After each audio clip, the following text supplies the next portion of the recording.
जो electric cars हैं पाकिस्तान के जो बायर हैं वो 15 से 25% तक हैं, जो अमूमन एक बड़ी रेशो है। बड़े लोग इलेक्ट्रिक कार्स के ऊपर आ रहे हैं और अब देखना ये है कि आने वाले दौर में, आने वाले वक्त में ये पाकिस्तान इसको कहाँ से कहाँ तक लेके जाता है। कुछ लोगों ने अपना जो है चार्जिंग स्टेशंस घरों में भी लगाने का सोचा है कि हम घरों में लगा लेंगे। फिर बिजली की कीमतें भी काफ़ी तेज़ी से बढ़ रही हैं। अगर आपके घर सोलर लगा हुआ है या आपको प्रैक्टिकली फ्री पड़ रही है, एक आम आदमी जो डीजल और पेट्रोल की कीमतों से तंग आ चुका हुआ है वो इलेक्ट्रिक कार पर आना चाहता है, तो मिनिमम रेंज क्या है कि कम से कम इतने में वो गाड़ी मिल सकती है। 1.5 करोड़ के अंदर आपको अच्छी खासी रेंज मिल सकती है। बिस्मिल्लाहिर्रहमानिर्रहीम, अस्सलाम वालेकुम नाज़रीन, न्यू डिजिटल में खुश आमदीद। मैं आसिम इरशाद हूँ। पाकिस्तान में इलेक्ट्रिक कार्स की भरमार हो चुकी है और पाकिस्तान में इलेक्ट्रिक कार्स बड़ी तेज़ी से लोग ख़रीदना चाह रहे हैं। लोगों का गुमान है कि पेट्रोल और डीज़ल की जो गाड़ियाँ हैं उनसे बचा जाए और इलेक्ट्रिक कार्स के ऊपर आया जाए कि जो है वो तेल की कीमत और तेल की कीमतें जो है वो आसमान की बुलंदियों को छू रही हैं। इस वक्त हम मौजूद हैं लाहौर की जेल रोड की एक मार्केट में। हम इनके जो डीलर्स हैं उनसे बात करने की कोशिश करेंगे कि इलेक्ट्रिक कार्स का पाकिस्तान में रुझान कितना है, इनके बेनिफिट्स क्या हैं, इनके फ़ीचर्स क्या हैं और जो चार्जिंग स्टेशन का सबसे ज़्यादा मसला है, क्योंकि लाहौर में टोटल 4 चार्जिंग स्टेशन हैं, तो ये कैसे फिर इसको डील करते हैं और कैसे ये लोग ख़रीद रहे हैं या नहीं ख़रीद रहे हैं और सबसे मैक्सिमम इनकी इम्पोर्टेड की क्या रेंज है और मिनिमम क्या है। हमारे साथ रहिए। अस्सलाम वालेकुम। वालेकुम सलाम। क्या हाल चाल? अल्लाह क्या करूँ। अच्छा हसन साहब, मुझे बताएं कि आवाम जो है वो इलेक्ट्रिक कार्स ख़रीदना चाह रहे हैं और पाकिस्तान में इसका रुझान क्या है, लोग ख़रीद रहे हैं या नहीं ख़रीद रहे? डेफिनेटली ये पाकिस्तान का फास्टेस्ट ग्रोइंग सेगमेंट है। अप्रॉक्सीमेटली 15% अभी इसके करंट बायर्स हैं, और अगर आप लग्जरी इलेक्ट्रिक व्हीकल्स की बात करें तो ये तो अबाउट 25% इसके हमारे एक्टिवली बायर्स हैं। 25%, 25% पाकिस्तान के अवाम जो हैं वो इलेक्ट्रिक कार्स ख़रीद रहे हैं और लग्जरी सेक्टर के अंदर।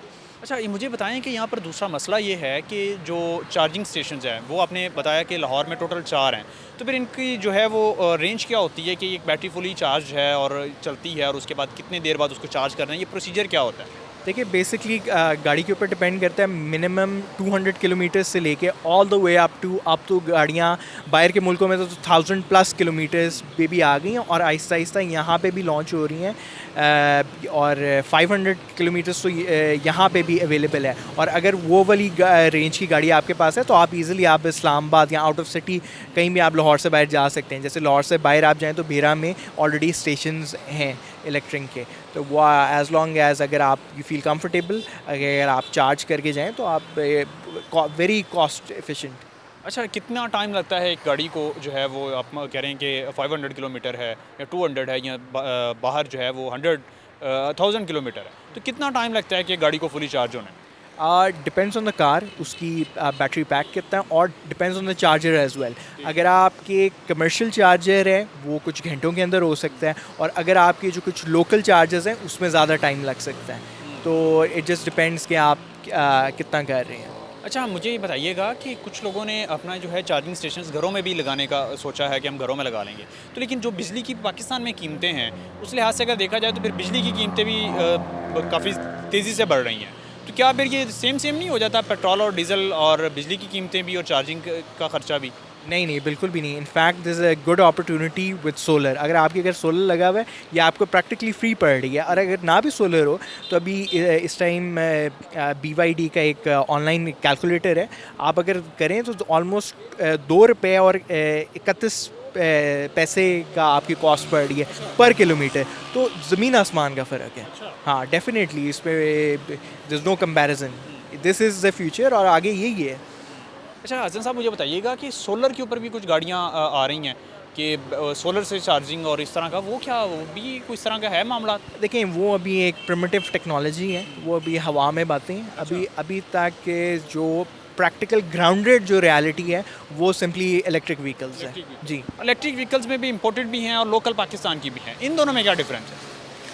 बिल्कुल बहुत डिफरेंस है। यहाँ पे आपकी लोकल गाड़ियाँ तो हैं ही, बट आपकी जो फॉर इंस्टेंस इंपोर्टेड में, जिस तरह हम विक्ट्री कार्स में हम इंपोर्टेड में हम डील करते हैं, तो यहाँ पे मर्सिडीज़ की EQC, EQS, और आपकी ऑडी में e-trons, और आपके लेक्सस में आपकी काफ़ी आपकी रेंज है। तो यहाँ पे हमारे पास काफ़ी रेंज है। तो कंपेयर टू लोकल कार्स वो आपके रेंज हैं लोकल कार्स अराउंड 5.5 मिलियन से शुरू होती हैं and it can go all the way up to 20 million. अच्छा। जी, आप फॉर एग्जांपल आपकी जो रोल्स रॉयस स्पेक्टर है वो अराउंड 22.3 की सेल हुई है। जी। तो ये लोकल्स की जो कीमत है उसमें और इम्पोर्टेड की कीमत में ज़मीन आसमान का फ़र्क है, लेकिन सवाल यहाँ पर ये पैदा होता है कि एक आम आदमी जो डीज़ल और पेट्रोल की कीमतों से तंग आ चुका हुआ है वो इलेक्ट्रिक कार पर आना चाहता है, तो मिनिमम रेंज क्या है कि कम से कम इतने में वो गाड़ी मिल सकती है? 5.5 है, मगर आप जनरली भी देखें आपको यहाँ पे आम जो डीज़ल या पेट्रोल का यूज़र जो फॉर एग्जांपल आप जो नई फॉर्च्यूनर है वो 2 करोड़ की ले रहा है, इंस्टेड उसके पास उसको 1.8 करोड़ के अंदर आपको अच्छी खासी रेंज मिल सकती है क्वालिटी इलेक्ट्रिक कार्स के अंदर। 2 करोड़ के अंदर तो आपको लग्जरी कार्स में आपको काफ़ी ऑप्शंस आपको मिल सकते हैं। लेकिन ये 50 से 55 लाख की रेंज से स्टार्ट हो रही हैं, स्टार्ट हो रही हैं जो बेर मिनिमम है, जो बिल्कुल मिनिमम है, सबसे कम कीमत में 50 से 55 लाख में जो है वो इलेक्ट्रिक कार स्टार्ट हो रही है। लेकिन ये है कि वो कितना उसका किलोमीटर चलती है और बैटरी की अराउंड आपका जो मैंने आपको पहले बताया ना अराउंड 200 किलोमीटर्स जो स्टार्टिंग के अंदर ये उसके अंदर आते हैं और फिर Aahista Aahista gradually go up to 300 350 और फिर ये भी है जो कंपनी आपको कह रही है उससे ऑलमोस्ट आप 50 to 60 किलोमीटर्स रियलिस्टिकली आप करें तो वो कम ही है, क्योंकि आपका जब एसी चल रहा है, आपका सारा ऑडियो मल्टीमीडिया सिस्टम चल रहा है, इन्हांस के सारे फीचर्स चल रहे हैं जैसे ये एलेक्सेस और ये ई-ट्रॉन्स के अंदर हैं, तो वो डेफिनेटली उसकी कंजम्पशन होती है। बट रियलिस्टिकली आपको ये मोर देन इनफ है, आप एक दफ़ा चार्ज कर लें, I think it should last you a good week. अगर आपकी एक हाउस कार है तो आपको वेरी इकोनॉमिकल ठीक हो गया। लेकिन यहाँ पर सवाल ये है कि आपने ये इम्पोर्टेड का बताया था कि 50 से 55 लाख में जो है वो मिल रही है, ये लोकल का, ये लोकल है 50 से 55 में लोकल जो है इलेक्ट्रिक कार है वो मिल रही है, तो इम्पोर्टेड का क्या कितने में मिल रही है? अराउंड 1.5 to 2 करोड़ आपको ये इस प्राइस रेंज के अंदर, और ऊपर तो आप जितना मर्जी जाते रहें। ये एक लग्जरी गाड़ी होती है, लग्जरी गाड़ी बिल्कुल। तो इसका अगर कंपैरिजन किया जाए पेट्रोल या डीजल की गाड़ी से तो किस गाड़ी के साथ आप कंपेयर करें? लग्जरी इलेक्ट्रिक के अंदर आप डिपेंड करते हैं ना, आप एसयूवी को देख रहे हैं या सेडान को देख रहे हैं, हर सेक्टर के अंदर इसका कंपैरिजन है बिल्कुल। एसयूवी में देखा जाए तो उसमें किसके साथ आप करेंगे? इसमें आप ई-ट्रॉन का आप कर सकते हैं फॉर एग्जांपल A6 के साथ हाइब्रिड आपका, या 90 लाख की जूलियन है, तो जब आप उसको कॉस्ट एफिशिएंट आप कंपैरिजन करें तो उसमें बहुत फ़र्क है, आप इलेक्ट्रिक कार पे आ जाते हैं। अच्छा, लास्ट में मुझे बताइए, आखिरी सवाल ये है कि बैटरी की जो लाइफ टाइम है, एवरेज है, वो कितनी है कि कितना टाइम बैटरी निकालती है? देखिए ये तो आपको इवन जो नई आपकी लोकल कंपनीज़ भी हैं वो आपको 6 to 8 ईयर्स की वारंटीज़ दे रही हैं, तो और प्लस आपकी जो और ये तो लोकल कंपनीज़ हैं, जो ये आप हायर एंड पे चले जाएं तो ये तो यहाँ पे इस्टेब्लिश्ड कंपनीज़ हैं जैसे BMW, ऑडी और मर्सिडीज़, या यहाँ पे जिनके डीलर्स हैं दीवान, शाहनवाज, सारे ये बैठे हुए हैं, तो इनमें तो ये नहीं है। और ये पूरी दुनिया में कंपैरेटिवली आपकी लोकल गाड़ी में तो 100 मसले निकलते रहते हैं, इनमें एज सच इतने मसले नहीं हैं। इनके मेंटेनेंस का कोई ज़्यादा लंबा चौड़ा नहीं है, और मेंटेनेंस इनकी लाहौर में पाकिस्तान में इजीली अवेलेबल है?